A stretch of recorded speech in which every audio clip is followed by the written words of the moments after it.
नमस्कार। मैं एस्ट्रोलॉजर प्रमिल चतुर्वेदी। मित्रों, चंद्रमा और शनि की युति से एस्ट्रोलॉजिकल टर्मिनोलॉजी में एक योग जिसका नाम विषयोग दिया गया है। क्या है यह विषयोग? बहुतेरे जन्म कुंडली में चंद्रमा और शनि की युति होती है तो उसे बहुत खराब योग के रूप में इसे चरितार्थ किया गया है। कुछ भ्रांतियां हैं। पहले तो आप समझ लें कि शनि को न्याय के संचालन की व्यवस्था को दुरुस्त करने के लिए कारक ग्रह माना गया है। आपके जन्म कुंडली में एन केन प्रकारेण आप जिस लग्न कुंडली के भी हों, आपका लग्नेश शनि न भी हो, उसके बावजूद भी शनि के शत्रुगत व्यवहार करने वाले सूर्य जो पिता हैं, मंगल है, चंद्रमा है। यदि आप कर्क लग्न के भी हो, जो चंद्रमा का लग्न है, सूर्य के सिंह लग्न के भी हो, अथवा बृहस्पति के धनु या मीन लग्न के हो, या किसी भी ऐसे मेष या वृश्चिक जो मंगल के लग्न है, किसी भी लग्न के हो, और आपकी जन्म कुंडली में शनि की भावगत पोजीशन बहुत स्ट्रांग है, बहुत अच्छे पोजीशन में है, अर्थात सीधा सा तात्पर्य है कि जीवन की इस व्यवस्था में, उस काल खंड में जब शनि से प्रभावित होंगे, दशा काल वाइज प्रभावित हो या गोचरी व्यवस्था में प्रभावित हो, शनि आपके साथ न्याय अवश्यम भावी रूपेण करेंगे। पहले तो ये बात हुई। दूसरी बात, चंद्रमा अगर बेहतर है, उच्च राशि में हो, एंगल अंश में बहुत अच्छा हो, भावगत पोजीशन बहुत सुंदर हो, चतुर्थ केंद्र में हो या पंचम नवम मूल त्रिकोण भाव में हो, अगर चंद्रमा की पोजीशन अच्छी है तो आपकी मानसिक संचालन अर्थात मन सुंदर है, मन के अच्छे इंसान है, और यह सामान्य सी बात है, सामान्य सी अवधारणा है।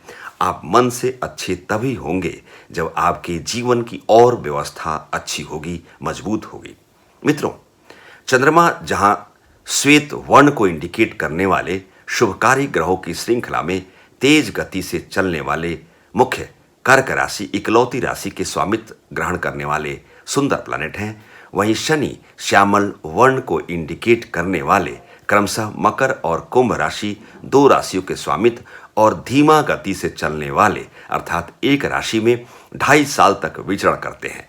दोनों ग्रहों का अर्थात चंद्रमा वर्सेस शनि का जो कैरेक्टर है बिल्कुल अपोजिट है। आप सुंदर सा चाय बनाएं और चाय बनने के पश्चात आप नमक डाल दें तो चाय का स्वाद खराब हो जाएगा। अर्थात जब चंद्रमा और शनि की युति बनती है, ठीक इसी प्रकार जिस भाव में इन दोनों ग्रहों की युति बनती है तो प्रथमतः आप यह जांच लें कि किस भाव अर्थात जिस भाव में चंद्रमा और शनि की युति बनी है, उस भाव के प्रतिफल की सुंदर प्रतिफल की प्राप्ति में आपकी हालत खराब हो जाएगी। आपको जबरदस्त कठिनाई की अनुभूति को झेलनी पड़ेगी। मित्रों, एग्जाम्पल के तौर पर एक अंक जो मेष राशि मंगल की राशि है, अगर मेष लग्न की कुंडली है और छठा भाव जो शत्रु रोग व्याधि का भाव है, इसे प्रतियोगिता भाव भी माना गया है।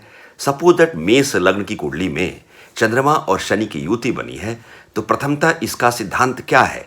जिस भाव में चंद्रमा और शनि की युति बनी है उस भाव के प्रतिफल अर्थात परिणाम की प्राप्ति में जबरदस्त आपको मशक्कत करनी होगी। अगर आप विद्यार्थी हैं, विद्यार्थी जीवन में आप चल रहे हैं, आप प्रतियोगी परीक्षाओं की तैयारी में इंक्लूड हैं, तो पहले तो आप जान लें, अगर आपकी मेष लग्न की कुंडली है या जो भी लग्न कुंडली हो, छठे भाव में चंद्रमा और शनि की युति है तो प्रतियोगी परीक्षा के संदर्भ में आपको मशक्कत करनी पड़ सकती है। विद्यार्थी जीवन के उत्तरार्ध काल में आप प्रतियोगी परीक्षा में सफल होने की गुंजाइश वाली उस कालखंड में आप प्रवेश कर सकते हैं। शत्रु से भयभीत रह सकते हैं। जो छठे भाव का जो कैरेक्टर है, रोग व्याधि का भाव, रोग व्याधि के सापेक्ष भयभीत भयावस्था में आ सकते हैं।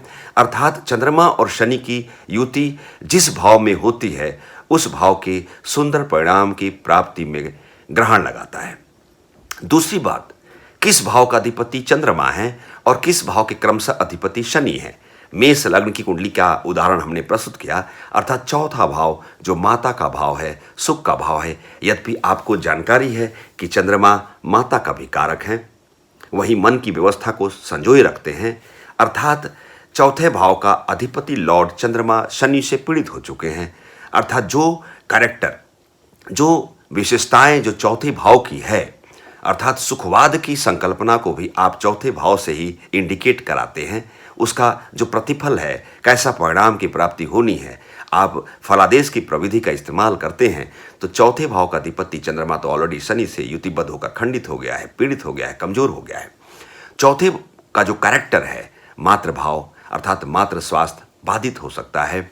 आपके होरोस्कोप के मुताबिक चौथे भाव का जो कैरेक्टर जो हृदय का भाव है, चौथे भाव का कैरेक्टर सुख की व्यवस्था अर्थात सुखवाद की जो संकल्पना है उसमें दिक्कत आ सकती है। यही बात शनि के बारे में अर्थात मेष लग्न से दसम राजक कर्म भाव का अधिपति शनि और लाभ का अधिपति शनि जो छठे भाव में चंद्रमा और शनि की युति वश इसका फाइनल निष्कर्ष आप निकाल सकते हैं कि किंग कर्तव्य विमूर्ता का योग बनता हुआ प्रतीत हो सकता है। आपके कर्म जीविका क्षेत्र में मशक्कत करनी पड़ सकती है। आपके जीव का राज्य भाव, चूंकि राज्य भाव भी दसम भाव को माना गया है, उसी प्रकार लाभ भाव अर्थात कुंभ राशि का भाव रिसोर्स ऑफ इनकम के भाव में समस्या आ सकती है अर्थात बहुआयामी प्रोसेस का इस्तेमाल कर सकते हैं। आपके कार्य और लाभ के क्षेत्र में स्थिरता का अभाव आ सकता है अर्थात क्रमशः चंद्रमा और शनि की युति से प्रथमतः सामान्य तरीके से आप यह देखें कि आपके लग्न कुंडली के किस भाव में इन दोनों ग्रहों का योग कंजक्शन युति बनी हुई है और किस भाव के क्रमशः यह दोनों प्लैनेट हैं। मित्रों, शनि चंद्रमा की युति विषयोग ठीक इसी प्रकार जब शनि की दृष्टिगत रिलेशन चंद्रमा से पड़ती है सेम यही योग बनता हुआ प्रतीत होता है अर्थात जब यह योग बनता है तो ऐसा जातक शंकालु प्रवृत्ति युक्त व्यवस्था में चलाता है। वह अर्थात उसके नेचर में एक कार्टेशियन मेथड का एप्लीकेशन मोड अप्लाई होने लगता है। मतलब क्या है इसका? वह किसी पे भरोसा नहीं करता, शंका से अविश्वास से विश्वास की ओर जाता है। वह फर्स्ट प्रियोरिटी में वह अविश्वास करता है, सनय सनय गति से विश्वास की उस प्रोसेस उस प्रक्रिया की तरफ आगे बढ़ता है। इसी को कार्टेशियन मेथड कहते हैं।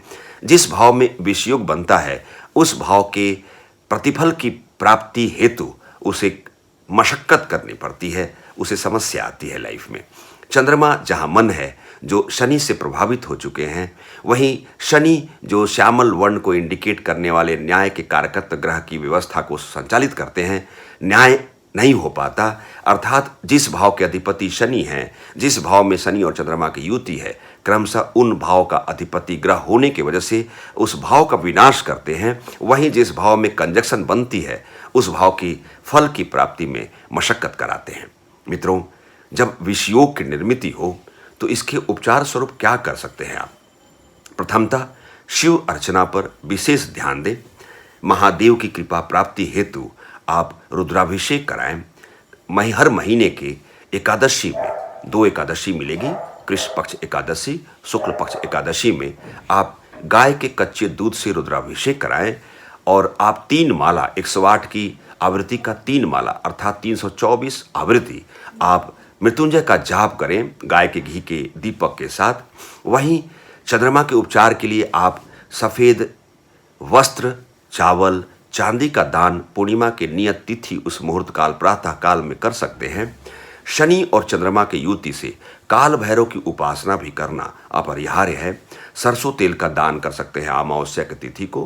काल भैरव की उपासना विशिष्ट काल भैरव मंदिर आप रविवार के दिन जाया करें, सायंकाल के बेला में सूर्यास्त के पश्चात जाएं और खाली हाथ न जाएं।